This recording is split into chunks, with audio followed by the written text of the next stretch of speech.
Have you ever been in a conversation that suddenly feels awkward or runs dry? You're not alone. Keeping a conversation going can feel tricky, but today we're talking about how you can keep those chats flowing naturally and effortlessly. Ready to become a conversation pro? So let's dive in. So, how do you avoid those awkward silences in between the conversations? The key is to listen actively. That means instead of thinking about what you'll say next, really focus on what the other person is saying. Ask yourself, what can I relate to? What interests me about what they've said? For example, if someone talks about their weekend, instead of just saying cool, try something like, that sounds fun. How did you get into that hobby? This keeps the conversation moving and gives them more to talk about. What if you're running out of things to say? Don't worry. Use open-ended questions.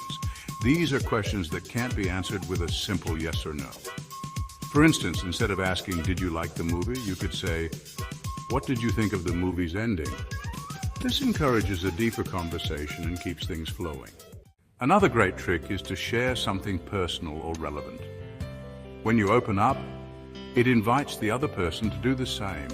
It could be something small, like, I actually tried that recipe last week, and it was a disaster.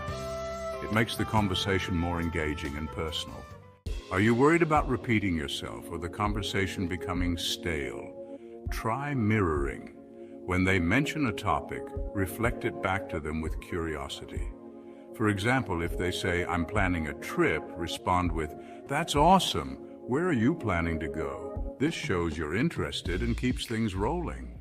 And if you ever feel like you're hitting a dead end, use topic transitions.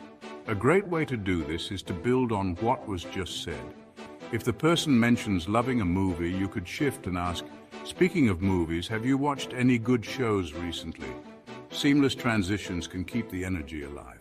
But what about when the other person doesn't seem to be engaging? That can be tough. The solution? Match their energy. If they're a bit quiet or reserved, don't try to dominate the conversation, you just ease into it. Sometimes a slower, more thoughtful approach helps build trust and rapport. And finally, the secret to keeping conversations flowing is to be genuinely curious. People love talking about things they're passionate about, so get them to share. You might just learn something new and they'll enjoy the conversation more. And there you have it, simple tips to never let a conversation die out again. But wait, what if you want to build deeper connections in conversations? In my next video, I'll be sharing tips on how to go beyond small talk and build meaningful relationships. Don't miss it. If you feel like you need a refresher on these tips, go ahead and rewatch this video anytime. Practice makes perfect. And the more you practice these techniques, the smoother your conversations will be. Remember, every great conversation starts with active listening and curiosity. See you in the next one. Take care until then.